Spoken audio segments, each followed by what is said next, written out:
Hong Kong in those days was a comparatively quiet place, very much a poor relation of the more prosperous and bustling Shanghai. There was a small Filipino community, most of them men, exiled to Marianas in 1872 and who had subsequently escaped. His description of them throws into a tragic perspective the nature of the intellectuals of whom the friars were so afraid.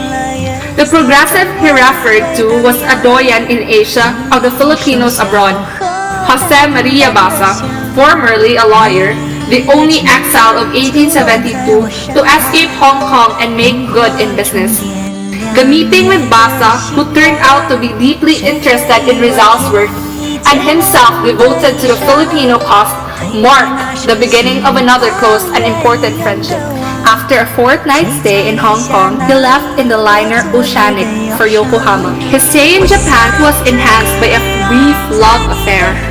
He wrote to Osei-san, as he called her, and as Père Loti was later to discover and describe in Madame Chrysanthème, the story of his own temporary Japanese marriage, Rizal found in his fleeting love that what in Europe or his own country would have been perhaps just a sordid affair was in Japan a thing of beauty and without shame. After visiting some Japan's most famous beauty spots, he left on 18th of April in a liner Belgic bound for San Francisco. Allowing himself 3 weeks in the United States, he had intended to see more of it than he did. This plan was spoiled by the Belgic being kept in quarantine for 8 days at San Francisco, even though the ship had a clean bill of health. He spent 3 days in New York. Like many Filipinos of today who visit the United States after having seen Europe, he was less impressed by America than he would have been had he seen the two continents in reversed order. On May 24, he reached Liverpool and the Europe in which he felt at ease, a stranger no more. But as always, he missed his fellow passengers. The next day, he left for London, from the train window having his first view of rural England.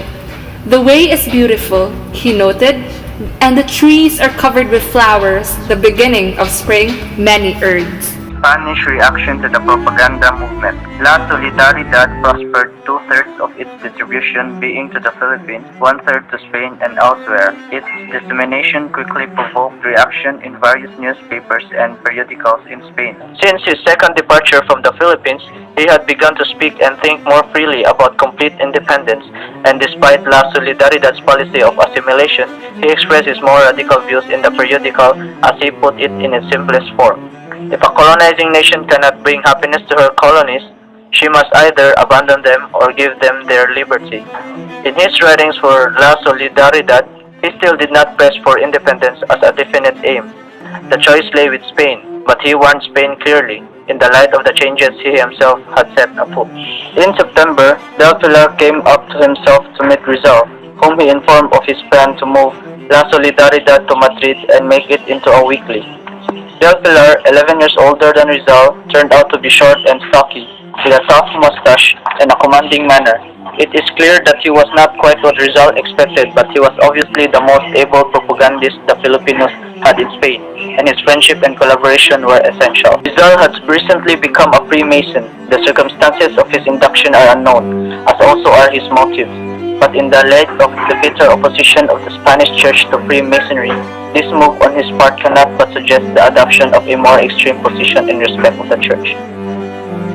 Abruptly, in the first days of January 1890, immediately after the Succession was published, Rizal left Paris for London.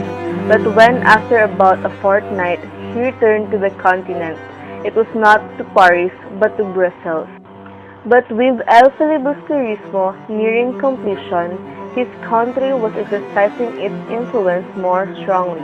He was thinking once more of returning home. Moreover, his general mood had become darker. Death was often in his thoughts.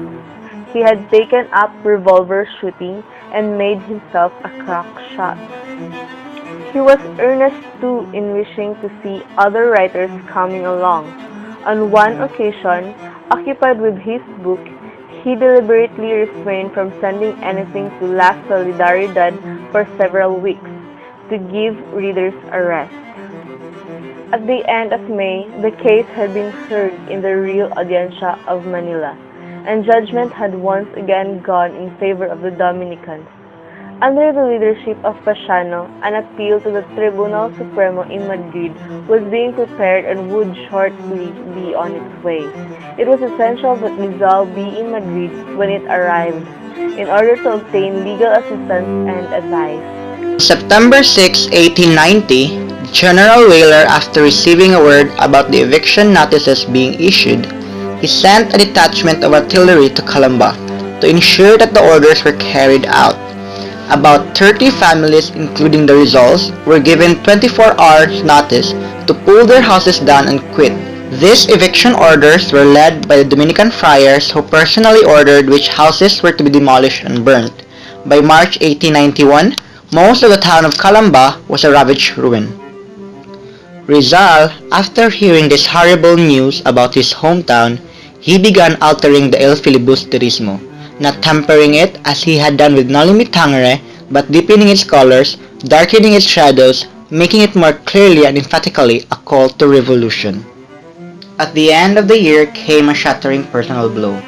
Leonor Rivera at last broke her silence, but to break off her engagement and announce her forthcoming marriage to an Englishman. The marriage took place in June 1891, in an atmosphere of tragedy which out of duty to her mother and to her word. Leonor was a dutiful wife to Keeping, to whom she bore a child, and she lived for just another 2 years. But as all who knew her said, if ever a woman died of a broken heart, it was Leonor Rivera. La Solidaridad, when the movement was not achieving enough, its program needed rethinking, so they made the responsables, the one in charge for the newspapers. The Filipino community in Madrid was then divided into two. The most responsible group within the community gravitated towards Rizal, and Del Pilar was left heading the rest, a smaller group described by Apacible as cautious and less radical. Gallicano Apacible was the one who organized the campaign for Rizal. Before the election ended, Rizal approached Apacible to prevent pursuing the campaign, but it's too late for them. Rizal received the required 2/3 vote and was offered the appointment. Writing a brief letter of thanks declining, he packed his bag and took the first train leaving for the French frontier and Biarritz. Rizal went to Biarritz, where he lived with a well-off Bausted family and met Nellie Bausted. Nellie was a Protestant, and she held decided views on the subject. She disliked what it seems to have Rizal as far strayed from the Catholic fold, believed that he should rethink his ideas and become a Protestant. The time came when Rizal made his departure from the family and went to Paris. The correspondence between Rizal and Nellie continued through letters.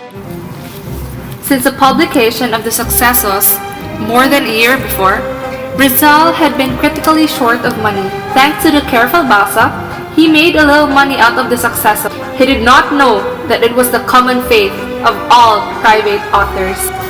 It had been Pasiano's suggestion on the earlier occasion when he had spoken of returning home.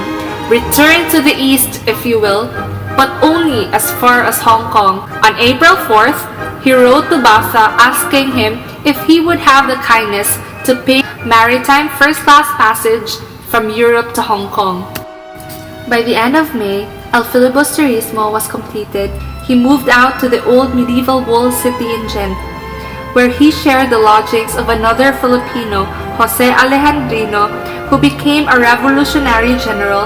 In Gent, the novel was entrusted to a printer, warning them against broadcasting the fact of the book's existence too widely, lest the friars come to know of it in advance and seek to prevent it reaching the Philippines. He sent out copies to friends, and within a few days, eulogies of tribute began reaching him, showing that once again, he had aimed correctly. El Filibusterismo, filibusterism, a word coined by Blumentritt, bore on its title page a quotation from one of Blumentritt's letters. The book was dedicated to the memory of 3 Filipino priests executed in 1872. Ibarra, the hero of Noli Me Tangere, had slipped out of the Philippines, and while living abroad, has made a fortune as a merchant of jewelry. Ibarra, who is now Simon, returns with the intention of fomenting revolution. Wearing thickly rimmed dark glasses, a plausible form of disguise in the tropics, Simon evades recognition and sets about spreading the flames of the consuming hatred which personal oppression has produced in him. There is a demoniac quality about Simon, and the entire book, once again embracing a complete society, is in rich, dark colors, sombre, with suppressed outrage. Even the humor, of which there is much, stands amid this all-pervading atmosphere of doom by which it is touched. Even the humor is sinister. To the Filipino reader of 1891, if Noli Me Tangere was compelling, El Filibusterismo was formidable. It is a novel that bears an irresistible urge to revolution while promising nothing from it. For Simon fails, everything fails. As everything must, Rizal believed that is founded on hate. The novel thus achieved a dual purpose. It is both an incitement to revolution and a dire warning against it. It is an exact summing up, in fact, of its views on revolution, which, because they were completely realistic, contained the element of ambivalence. El Filibusterismo is not an appeal. It is a mortality, a profound description of the mentality and climate of revolt, with all the urgency of its demands, and with all its shortcomings in their fulfillment. It is a statement of the facts, having stated which, once again, he leaves it to the others to draw conclusions, and time to take its course. But to Spain, it was a last and terrible warning. From all sides came warnings not to return to the Philippines. In Paris, where he was surrounded by some of his closest friends, these warnings were made verbally in terms rendered more grave by the general certainty of the effect of El Filibusterismo would produce. Blumentritt wrote begging him to give up his plan of returning. But as in Berlin 4 years earlier, so now, he was convinced he must go and would not be deflected. He did not speak now as he had in those earlier days of his mission in life. He was simply tired at all. On October 18, 1891, he sailed from Marseille. For the moment, let it suffice to explain why the question is academic. Though Rizal's reasoning was invariably practical and realistic, the immediate motivation of his principal actions was seldom dictated by reason. Reason, of course, came into what he did, but the motivation of his actions was dictated by intuition. He told Maximo Viola in 1887 he believed that if he did not obey these impulsions, he would fail in his duty and mission. The clearest explanations of his motivation is to be found in one of his letters to Pastels, in which he thanked the Jesuit for his prayers and went on, "I too pray for time to time, but actually when I do, it does not occur to me to ask for anything. I believe that I have all, and since whatever happens to me is His will, I am content and resigned." Is this Oriental fatalism? I do not know. But I always say to myself, I always try and do this and that, which will in the end come out as God's desires. Consequently, forward.